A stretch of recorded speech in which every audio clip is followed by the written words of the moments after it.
Nongeye kubaramutsa, amazina yanjye banyita Dushimimana Faustin, nanjye nkaba ndi umunyamuryango nkunda gukurikirana ubuhamya bw'abantu bagenda batanga, nanjye bikanezeza nkumva nshaka nanjye kugira ngo dusharinge ubuhamya bwanjye, kubera yuko ubuhamya tugenda twumva butandukanye buradufasha, ukagira aho budukura ukajya n'aho butugeze. Ndagira ngo dusharinge ubuhamya bwerekeranye n'uburyo narokotse. Ndangije kwiga naje gushaka ubuzima mu gihugu cy'i Bugande, maze mpura n'inshuti cyangwa se ikigare kitari cyiza cy'abantu bayinywera ku kayoga, abantu kuryamana n'abakobwa batandukanye ari ibintu byabo. Ntangira mbona njye ari ibintu kuri njye bidashoboka kuba nanywa inzoga cyangwa se kuba twasangira ibyo bakora, ariko barabaca umugani mu Kinyarwanda ngo mbwira inshuti yawe nkubwire uwo uri we. Uko nakomeje guterana n'izo nshuti, nanjye naje kwisanga ibyo bakora nanjye ari byo nkora. Iminsi yacu ni ukurara mu kabari kuva kwa mbere ku wundi wa mbere, gahunda zacu ni iz'abakobwa, nanjye nza kwisanga ndi umunywi w'inzoga. Wari umukirisitu bihinduka n'imisatsi ihindutse amadirede. Ubwo kuva kwa mbere kugera kwa kabiri porogaramu ni iza club, ni izo mu night club, ni izo kujya kubyina reggae. Izo nizo porogaramu zacu kuva kwa mbere kujya ku wundi wa mbere. Birangira guhindura aba girlfriend arimo guhindura imyenda. Mbese ndagira ngo mbabwire nti ntabwo byari byoroshye, ariko Imana dusenga ni Imana ihindura ibintu. Imana dusenga ni Imana ishobora guhindura ubuzima bw'umuntu, maze abari bakubonamo nk'ingegera cyangwa se umuntu udashobora bakabona yuko nawe ushobora.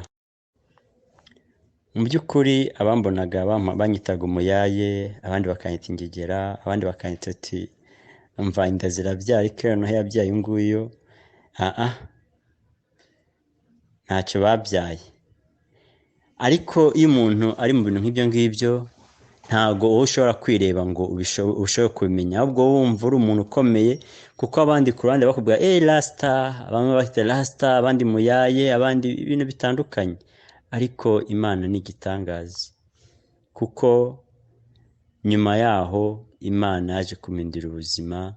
Nyuma yo kumpindura ubuzima, Imana inkorera ubukwe. Abari bazi ngo ndi umuyaye, abari bazi ngo nta kintu ishobora kwigezaho, bose baratangara, maze ntangira kuba ubuhamya ku bandi bantu, bakavuga ati Imana yakuyeyo Faustin nanjye yankurayo, ikankura mu businzi, ikankura mu burasta, ikankura mu busambanyi. Ndashima Imana. Imana ihindura ubuzima. Imana ishobora guhindura ubuzima. Icyo wari uri ikagihindura, igahindura ubuzima. Ibiryo bari bajugunye mu myanda, umeze nk'ibiryo bajugunye mu myanda, maze ikabikurayo ikabishyira muri Serena, bakabigura amafaranga menshi. Ndagira ngo mbabwire nti naho Imana itagukura, kuko Imana yankuye mu busambanyi, Imana ikankura mu gusinda, Imana ikankura mu busirebateri, Imana ikankura mu bugumba. Abantu bari bazi ngo sinabyara. Ndababwiza ukuri ngo naho Imana itagukura. Nubwo waba uri mu bukene bumeze bute, Imana yagukurayo. Nubwo wabona ufite ibibazo birenze, Imana yagira gute? Yabihindura. Nshuti bavandimwe mukomeje kurikirana ubuhamya butandukanye, ndagira ngo mbabwire ngo ikibazo cyose ufite uyambaze Yesu, uvuga uti Yesu uri uwanjye.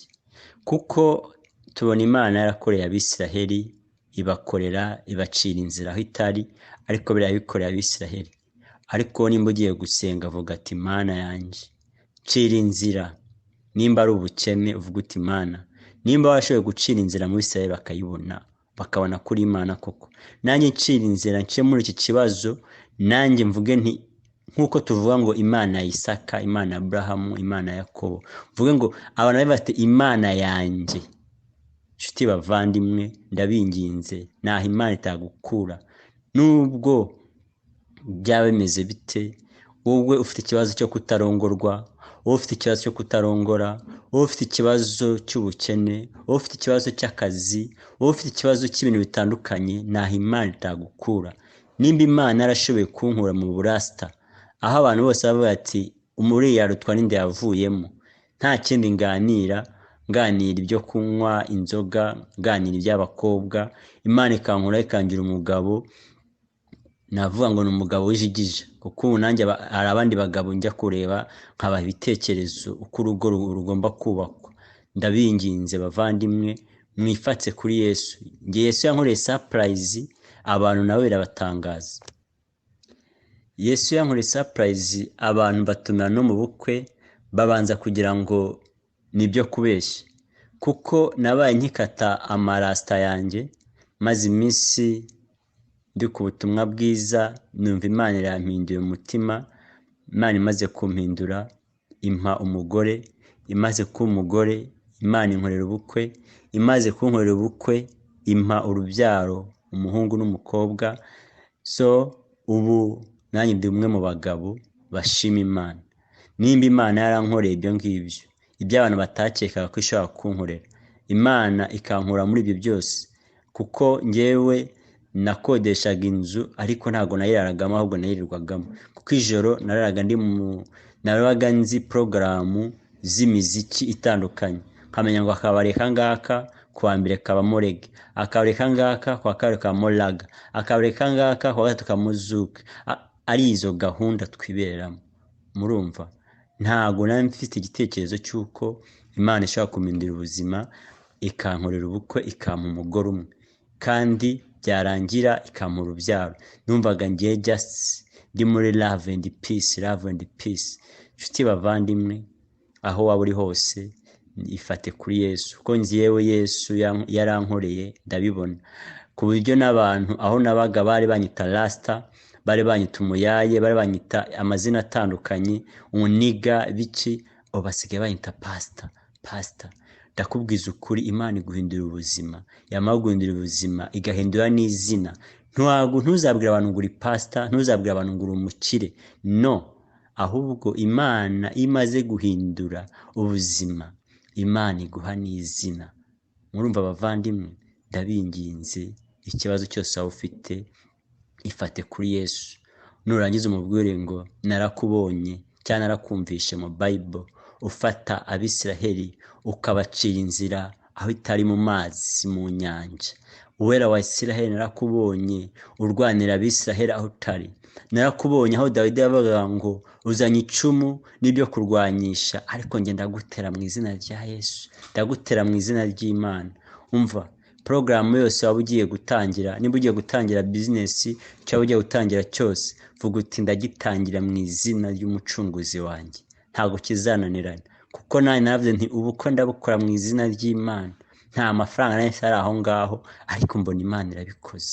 Kandi iyo nasenga navuga ni Imana, ndakwinginze, payment y'ijuru cyangwa parama y'ijuru, ndakwingize izabane nanjye, maze Imana ndayibona yigaragaza.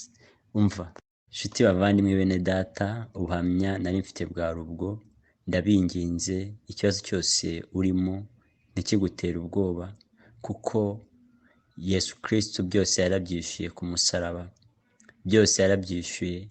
N'icyo urimo cyose umwanzi abagutinyatinyisha, ariko byose Yesu yarabyishyuye.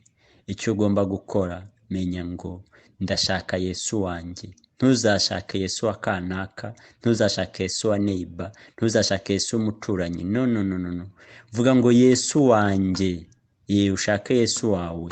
Abisiraheli bashatse Uwiteka arabicisha mu nzira aho inzira itari. Bahamagaye Uwiteka abarwanira intambara iyo batari gushobora. Buri muntu wese agira intambara ye. Abisiraheli barwanya intambara yabo, nawe ufite intambara yawe. Mu ntambara yawe rero hamagara uti uri hehe Yesu, ko wayishyuye wishe ibi n'ibi uri hehe, ndakwinginze Yesu azagutabara.